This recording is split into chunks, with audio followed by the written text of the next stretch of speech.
Good morning students.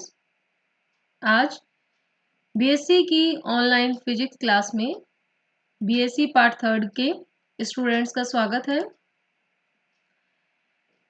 Mechanics में हमने elastic properties of matter जो चैप्टर है उसे कंटिन्यू करते हुए ये हमारा लास्ट लेक्चर है उस टॉपिक का, जिसमें कि हम लास्ट टॉपिक के रूप में पढ़ रहे हैं मैक्सवेल निडल एक्सपेरिमेंट। ठीक है, जैसे कि पिछले 2-3 लेक्चर से हम कर रहे हैं कि हम पढ़ रहे हैं कुछ ऐसे टॉपिक्स जो कि आपके थ्योरी में भी हैं, साथ में ही आपके एक्सपेरिमेंट में भी हैं। तो ये जो मैक्सवेल निडल एक्सपेरिमेंट जो है ये आपके दोनों ही में यानी कि थ्योरेटिकल में भी है और मैक्सवेल आपके एक्सपेरिमेंट भी है। ठीक है, तो इस एक्सपेरिमेंट को पढ़ने से पहले हम थोड़ा सा ये देख लें कि इसमें ये होता क्या है, यानी कि एपरेटस डिस्क्रिप्शन हम पढ़ लेते हैं। तो पहली चीज कि ये जो मैक्सवेल निडल जो एक्सपेरिमेंट हम कर रहे हैं इसमें हम कर क्या रहे हैं कि ये जो एक मेथड है वो डायनेमिकल मेथड है। किसको ज्ञात करने के लिए? For the determining the modulus of rigidity, यानी कि मॉडुलस ऑफ रिजिडिटी को ज्ञात करने का एक डायनेमिकल मेथड है। तो कई बार क्वेश्चन जब आता है तो मैक्सवेल निडल एक्सपेरिमेंट के तौर पर भी उसको पूछ लिया जाता है। दूसरे तरीके से पूछने का तरीका यह है कि बताइए मॉडुलस ऑफ रिजिडिटी को हम डायनेमिकल मेथड के द्वारा कैसे ज्ञात कर सकते हैं। तो अभी आपको मैक्सवेल निडल एपरेटस के बारे में ही लिखना होता है। अब इसमें होता क्या है कि यहाँ जो आपके पास एक्चुअली क्या है कि मैक्सवेल ने इस एक्सपेरिमेंट यानी इस एपरेटस को डिस्कवर किया था। तो इसमें एक्चुअली क्या होता है, जैसे निडल होता है, निडल में हम धागा डालते हैं, उसी तरीके से इसमें क्या होता है, एक सिलेंडर होता है। यहाँ पर जो आपको डायग्राम है उसमें ये जो बड़ा वाला सिलेंडर होता है तो ये क्या होता है, होलो होता है। ये सिलेंडर जो है ये होलो होता है यानी खोखला होता है, जिसकी लेंथ होती है एल। यहाँ पर दिखाई दे रही है आपको कि लेंथ एल होती है। ठीक है, और ये जो एल लंबाई का ये जो होल सिलेंडर है वो इस तरीके से एक वायर से सस्पेंड होता है, जुड़ा हुआ रहता है। ठीक है, और इस खोखले सिलेंडर के अंदर हम क्या कर सकते हैं कि दो तरीके के हमारे पास छोटे छोटे और सिलेंडर होते हैं।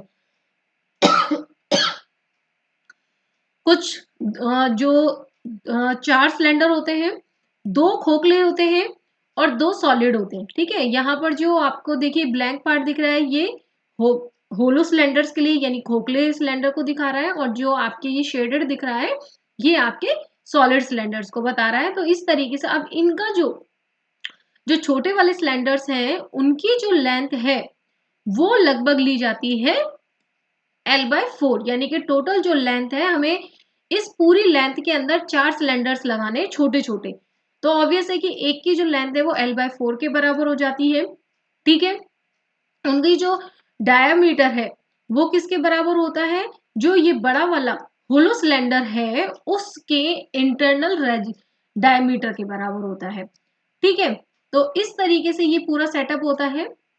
इसमें जो ये हम होलो और सॉलिड सिलेंडर्स ले रहे हैं इनके मास जो है होलो के लिए हम mh ले रहे हैं और जो सॉलिड सिलेंडर है उसका हम ms ले रहे हैं। ठीक है, अब आपको जैसे डायग्राम में हमें दो कंडीशंस हमने दिखाई हुई हैं तो वही दोनों कंडीशंस हम एक्सपेरिमेंट में भी यूज करते हैं। जैसे कि फर्स्ट कंडीशन हमारी ये थी कि आपका देखिए फर्स्ट डायग्राम हमें ऐसा दिख रहा था।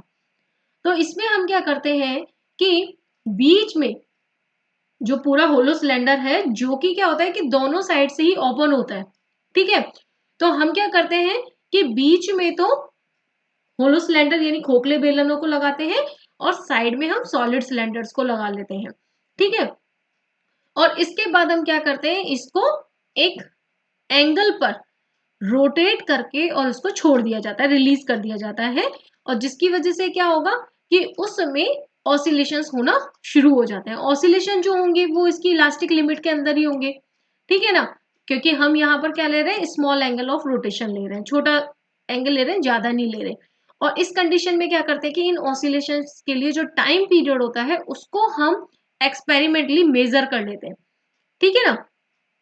तो इस वाली कंडीशन में हमें क्या निकालना है, कैलकुलेट, जो रीडिंग के तौर पर हम लिखते हैं वो है T1, ऑसिलेशन में लगा समय, ठीक है। अब थ्योरेटिकल की बात करें कि मान लीजिए इस कंडीशन में, ठीक है, इस कंडीशन में मैक्सवेल जो नीडल है उसका मोमेंट ऑफ इनर्शिया यानी जड़त्वाघूर्ण जो है वो है I1, ठीक है। और C इसका टॉरेंशियल रिजिडिटी ऑफ वायर है, जो जिससे हम इसे सस्पेंशन जो किया हुआ है उसका टॉरेंशियल रिजिडिटी है C। तो हमारे पास जो T1 की बात हम कर रहे थे टाइम पीरियड की ऑसिलेशंस के लिए, तो वो इतना हो जाएगा, ठीक है। अब I1 कितना होगा, तो I1 को निकालने का तरीका क्या है कि देखिए यहां पर 3 टर्म्स है, I0, EH, IH, IS, ठीक है। तो हम इनको क्या मान रहे हैं कि I0 जो है वो तो है इस खोखले, जो आउटर जो खोखला सिलेंडर है, होलो सिलेंडर है, उसका मोमेंट ऑफ इनर्शिया, ठीक है, जो कि सेंटर ऑफ मास से जाने वाली जो एक्सेस है उसके सापेक्ष है, ठीक है। तो ऑब्वियस है कि इसका जो सेंटर ऑफ मास होगा वो इसी वायर से होते हुए जा रहा है, तो इसका मतलब इसके लिए तो हमने जो बाहर आउटर जो होलो सिलेंडर था उसके लिए हम सीधे I0 यूज कर सकते हैं, ठीक है। तो हमने I0 यूज कर दिया। उसके बाद है 2 होलो सिलेंडर अंदर की तरफ, ठीक है। अब जब हम बात करेंगे कि इसके सेंटर ऑफ मास से, तो सेंटर ऑफ मास जो है वो यहां से गुजरेगा, तो इस तरीके से इसके बीच की जो डिस्टेंस है वो है L/8, ठीक है, वायर से। तो 2 सिलेंडर्स हैं, दोनों की स्थिति सेम हो जाएगी यहां से यहां तक, तो इसलिए हमने 2 से मल्टीप्लाई कर दिया है। IH इसके सेंटर ऑफ मास से जाने वाली एक्सिस के सापेक्ष था। तो साथ में ही जो पैरेलल एक्सिस वाली थ्योरम है, जब हमने मोमेंट ऑफ इनर्शिया ज्ञात करने के लिए हमने थ्योरम से पढ़ी थी, तो उसमें हमने पैरेलल एक्सिस वाली पढ़ी थी कि अगर इसके पैरेलल में हमारे पास ये दूसरी एक्सिस है, दोनों के बीच की जो डिस्टेंस है वो है L/8, ठीक है। तो MH L/8 का होल स्क्वायर, ठीक है। हमने यही थ्योरम पढ़ी हुई है कि सेंटर ऑफ मास से जाने वाली मोमेंट ऑफ इनर्शिया प्लस में द्रव्यमान इनटू में दूरी का वर्ग, ठीक है। इसी तरीके से जब हम सॉलिड सिलेंडर के लिए करेंगे, तो सॉलिड सिलेंडर के लिए ये डिस्टेंस कितनी हो जाती है 3L/8, ठीक है। तो IS जो है वो हो जाएगा इसके सेंटर ऑफ मास से जाने वाला, तो सेंटर ऑफ मास के लिए तो ये इस तरीके से हो जाएगा, सेंटर ऑफ मास से इसकी दूरी जो है वो है 3L/8।